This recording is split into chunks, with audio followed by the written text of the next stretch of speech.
Hi and Assalamualaikum. My name is Nur Liana binti Mat Wazir. So today I would like to present about Tun Abdul Razak as my individual assignment.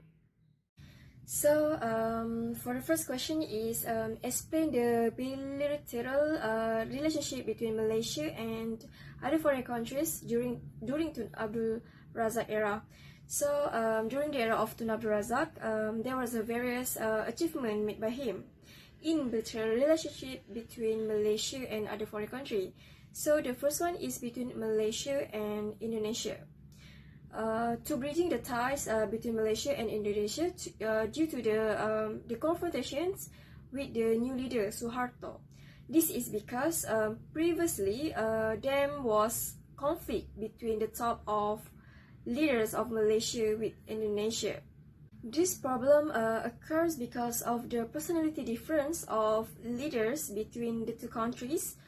Tunku Abdul Rahman nor Tunku Abdul Razak very different in terms of backgrounds and character, forming their respective political insights at the national level and international. Besides, Sukarno is a great orator and more dynamic compared to Tunku Abdul Rahman or Tunku Abdul Razak. Therefore, it is not an exaggeration to say parts of these tensions is also due to the clash of personality between Indonesian leaders and Malaysia with different worldview. However, the problem of confrontations between Malaysia and Indonesia has ended and has been restored a Malaysia diplomatic relationship between Malaysia and Indonesia. The impact of that has sparked new ideas and effort to create larger regional organizations. So the second bilateral relationship between Malaysia and other country is Malaysia and China to establish diplomatic relations. Malaysia is the first country to do so in ASEAN when China embarked on an open policy of forming friendships. Tun Abdul Razak took the opportunity to establish diplomatic relations with China. And Tun Abdul Razak has visited to China, although Malaysia and China have different political policy. However, both countries agreed to work together. Okay, so for the third bilateral relationships between Malaysia and other foreign country is between Malaysia and Asian countries. Because Tun Abdul Razak wanted to promotion his job funds, and Tun Abdul Razak thinks that the declarations of Southeast Asia should be free from any form or manner of interference by outside power. And then on 27th November 1971, Asian issued declarations on the job funds, which was neutral and anti-nuclear.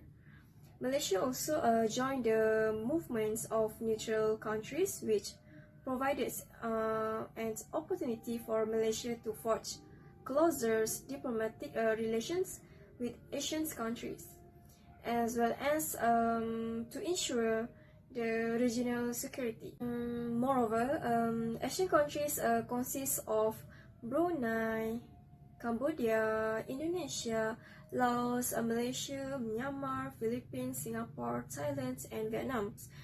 It's clearly that Tun Abdul Razak is someone who wants reconciliations with all countries, including countries that have colonized Malaysia. Reconciliations with all the countries can indirectly establish diplomatic relations between two countries. So for the second question is describe Red Book and Green Book programs.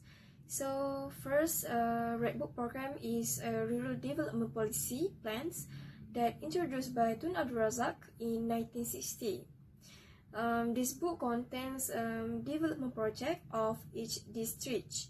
And the main focus of this Red Book program is rural development projects such as road constructions, ditches, mosque, clinics, schools, and other services. And the goal of this Red Book program is also to reduce the illiteracy rates among the rural people, and then to improve the irrigation systems and irrigation poverty by adding infrastructure and facilities in rural area. Furthermore, for Green Book programs was also launched by Tun Abdul Razak in 1974. The main focus of this Green Book is to focus on full lands used with short-term crops, and then group method growers and livestock plants, freshwater fish farming plants, and good marketing. Those Tun Abdul Razak has made lands clearing through Felda and Felkra. And then the goal of this Green Book program is to improve the living standards of the rural populations, and then to increase food production so that there is enough supply for the country's needs and can reduce dependence on foreign countries to meet the food needs of the people. Therefore, it can indirectly increase the pupil income, and then can reduce the pupils' living expenses, and also can reduce the inflations. What can conclude is through the efforts of Tun Abdul Razak, Malaysia has arisen from the era economic and socio-economic setbacks. The effort made by him is not only develop Malaysia but also improve the living standards of the people in the country. And I think that's all from me, and thank you for listening my presentation.